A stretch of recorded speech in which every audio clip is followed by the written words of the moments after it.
Hi, Father Bruno and Rob. I'm really happy to have both of you today talking about your ministries in Haiti. Before we get to that, let's first, for the benefit of our viewers, let me just briefly introduce both of you. First, we have Father Jean-Monique Bruno, who's the founder and leader of Espérance et Vie, which is focused on creating a better life for the people living in northeastern Haiti around the Terre Rouge area. And they do that by delivering education and health services to those people and then helping with economic development in partnership with Partner for People in Place. And then we have Rob Fisher here also, who's the executive director for Partner for People in Place. And that organization focuses on reducing rural poverty in Haiti through sustainable economic development, forestry, and farming. And then lastly, I'll mention Bethlehem Ministry, which is an organization in the US that's a nonprofit that provides both of these organizations fundraising support so they can continue doing all the amazing work they do in Haiti. So thanks again for both of you joining me today.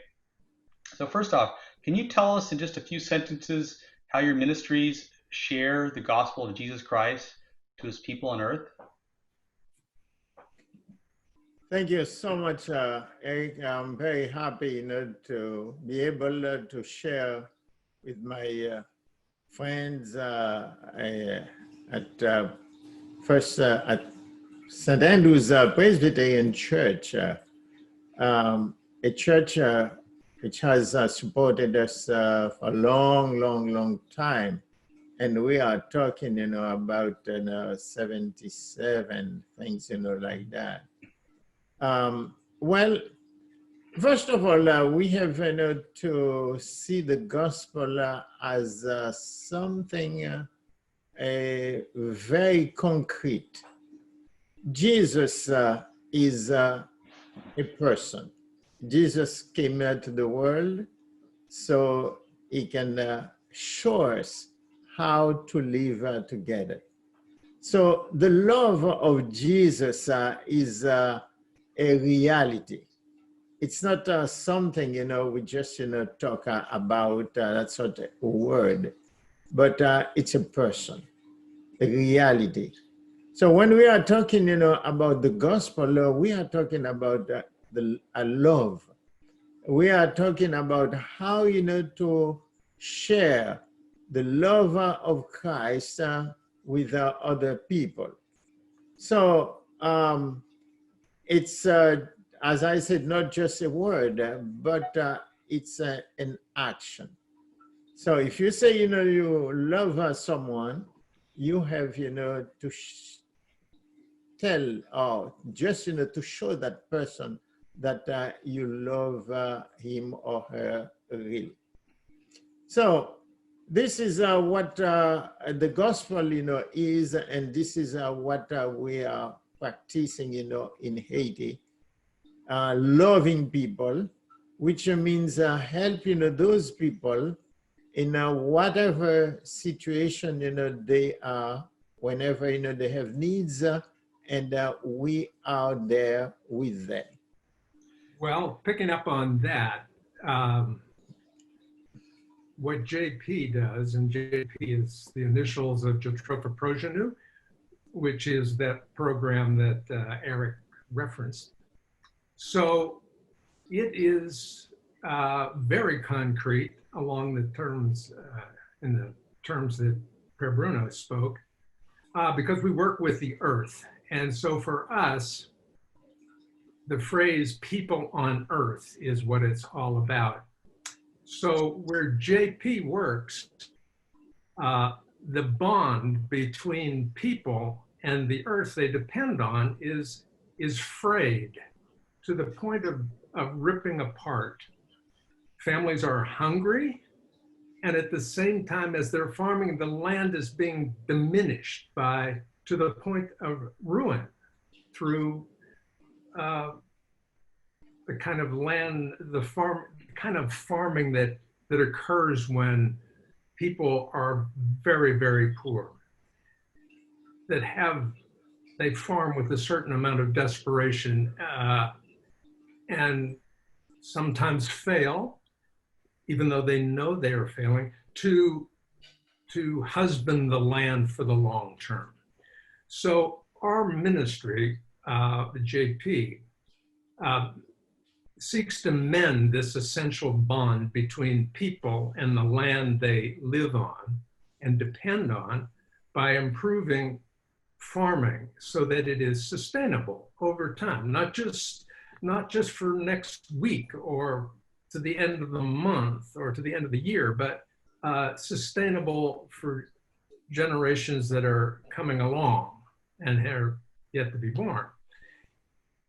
Sustainable so that the farming can yield food and it can yield income for the families to live on, and conserves the land so that it lasts for a long time. We only have one chance of the soil on the mountains, and when it leaves because of erosion, we can't get it back. And so conservation is a key part of this ministry of people on earth. Okay, thank you. Maybe following up on that, Rob, can you tell us a short story about someone that's had their life impacted by your ministry? Yeah, actually, I can. And here's a little story, and I call it putting two and two together. And about a year ago in the north of Haiti, where we were all working, there was a terrible drought. And Father Bruno knows this firsthand. Crops failed and farmers had nothing to sell. And in towns, no one had money to spend. Along a street of closed stores, a little tailor shop was shuttered and its tailors, out of work, sat at home. During that time, two of our staff at Jatropha Progenu were up in the mountains working with a group of farmers on their land, and found several of them had their children with them on what was the first day of school.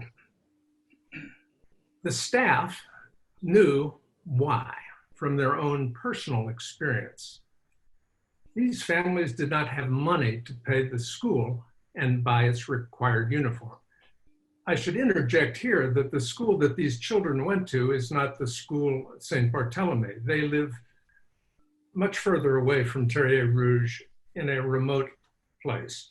And their little school is a very humble affair, but it's still their school. And these children would be out of school until their parents had enough money to pay their tuition. And that would be when hopefully the next harvest brought in some cash. So this is not uncommon in Haiti from my experience, but that does not take away the shame a family feels.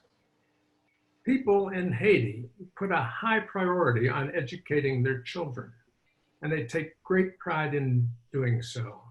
And it's with great embarrassment and loss of face when, in front of their neighbors, they have to keep their children away from school. So what came next in my story was the ding of a WhatsApp message. And down in Haiti, WhatsApp is really big. I guess it's pretty big in the US too. But that's how I communicate with Père Bruno when I need to communicate with him, and certainly with my staff. And that's how the staff communicates with each other, as a piece of technology that really works nicely in Haiti. Anyway, so we had a ding of a WhatsApp, and it was followed by another ding and then another, until before long, there was a tailor on his scooter on the dusty road out of town to the mountains to measure the children for uniforms. And then he went on to the city to buy the cloth. By the following day, 5 tailors were busy at their machines, and by the end of the following day, there was a stack of neatly ironed shirts, pants, and skirts. And the day after that, 12 very happy children went to school. And back in town, the children of 5 tailors went to school too. So this is a trivial story in the face of Haiti's big problems, that we are also trying to address. But small gestures like this, for me, are the stuff of being a good neighbor. And part of why JP is trusted in the communities we serve. By putting two and two together, we're solving big problems and small ones too. Both are important.